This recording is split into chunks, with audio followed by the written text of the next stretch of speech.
Hi! Hello mga ka-Frenny! Mag-aalas dos nga pala ng hapon kahapon mga ka-Frenny, umalis nga kami ng aming bahay. Pupunta nga pala kami ng outlet mga ka-Frenny dahil kukunin nga namin yung napanalunan ng aking asawa. Gabi pa nga lang mga ka-Frenny, nagchat-chat na nga itong aking asawa sa akin na hindi na nga daw siya makatulog at sobrang excited nga daw siya kung ano nga ang kanyang napanalunan. At kung kailan naman nga kami aalis ng bahay mga ka-Frenny at saka naman nga umulan. At dahil hapon na nga din ang mga oras na yan mga ka-Frenny, kaya itong si Talilin nga mga ka-Frenny ay medyo inaanto. May event kasi mamayang gabi mga ka-Frenny, dini nga sa outlet ng Lipa. Kahapon pa nga nagme-message ang asawa ko din sa FB page ng outlet mga ka-Frenny pero wala nga nagre-reply kaya eto nga pupuntahan na lang namin. At eto nga mga ka-Frenny, nandini na nga kami sa Lima Park at papasok na nga din kami din sa may outlet. Buti na nga lang mga ka-Frenny pagdating namin ay hindi nga gasinong malakas ang ulan dito. Doon kasi sa amin sa Inusluban mga ka-Frenny medyo may kalakasan nga ang ulan. Excited nga mag-claim ng prize itong aking asawa, pati nga ako mga ka-Frenny ay sobrang excited din. Sabi nga ng asawa ko mga ka-Frenny ay nag-share lang daw siya ng post ng outlet at ayun nga nanalo na nga siya sa raffle. Pagdating nga namin mismo din sa outlet mga ka-Frenny ay hinanap nga namin kung saan nga ang kanilang admin office. Nagkanda ligaw-ligaw pa nga kaming tatlo dyan mga ka-Frenny, kakahanap nga ng admin office dito. At nung may madaanan nga kaming naglilinis dito mga ka-Frenny ay nagtanong nga kami kung saan nga ang admin office dito. At ang sabi nga sa amin mga ka-Frenny ay diretsyon nga lang daw namin yung sa may World Balance. Diretsyong lakad lang daw mga ka-Frenny at may makikita daw kami sa mga pinto-pinto doon na may nakadikit nga daw na admin office. At dahil nga sinabi sa amin mga ka-Frenny na dumiretso nga lang daw kami kaya ayun nga nakarating nga kami dito kung saan nga nakalagay yung mga sisindihan mamayang gabi. May event kasi dito mamayang gabi mga ka-Frenny at yan nga papailawin nga yung mga Christmas display dyan. Nung nakaraan ngang video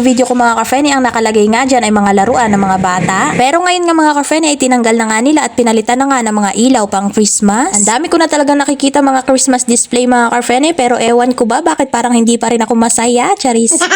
Yun pala mga ka-Frenny, bago ka pala makarating dun sa may admin office ay tatawid ka pa pala. Akala pa naman namin ng mga ka-Frenny ay dire-diretsyong lakad lang. Dini pala sa tapat ng soccer area mga ka-Frenny, dini pala ang admin office, bababa pa pala ng hagdan. At sa wakas nga mga ka-Frenny, kakaikot-ikot namin ay nakarating na kami kung ano talaga aming sadya dini sa outlet. Pasok na nga din pala kami ng admin staff nila. Ganito pala ang office ng outlet mga ka-Frenny. At ayan na nga ang aking asawa mga ka-Frenny, kinukuha na nga yung kanyang ID at baka nga kakailanganin agad. Halos lahat ata ng ID ng asawa ko mga ka-Frenny ay dala-dala nga niya.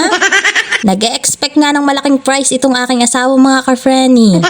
Medyo matagal-tagal din kami nag-antay mga ka-Frenny at ayan nga sa wakas nga inabot na sa aking asawa at pinapirma na din siya sa kanyang napanalunan. Nanlaki nga ang mata ko mga ka-Frenny pag abot nga sa asawa ko dahil nakalagay nga yun sa isang envelope at medyo makapal-kapal nga. At sabi nga nila ipipicturan nga nila ang aking asawa dini nga malapit sa may nakalagay na outlet. At ang napanalunan nga pala ng asawa ko mga ka-Frenny ay voucher. Kapag kumain at bumili ka nga sa mga store na nakalagay sa voucher na yan mga ka-Frenny ay makaka-discount ka nga. By the way, thank you so much nga po pala sa The Outlets of Lipa. Dumiretso nga kami sa may store din sa outlet mga ka-Frenny kung saan available nga yung aming voucher. Pero nung pagtingin ko nga ng price nitong tsinelas na to mga ka-Frenny ay naku po mukhang hindi ata namin magagamit yung aming voucher. Dahil yung tsinelas pa nga lang mga ka-Frenny at naka 50% off pa yan ay naku 1,795 agad. At parang duda nga kami mga ka-Frenny kung magagamit nga ba talaga namin itong aming voucher na napanalunan. May nakita nga din pala kami mga ka-Frenny na damit ngang pangbata pero wala ngang available na size para kay Talin. Yung nanalo na nga sa raffle ang asawa ko mga ka-Frenny pero mapapagastos pa pala.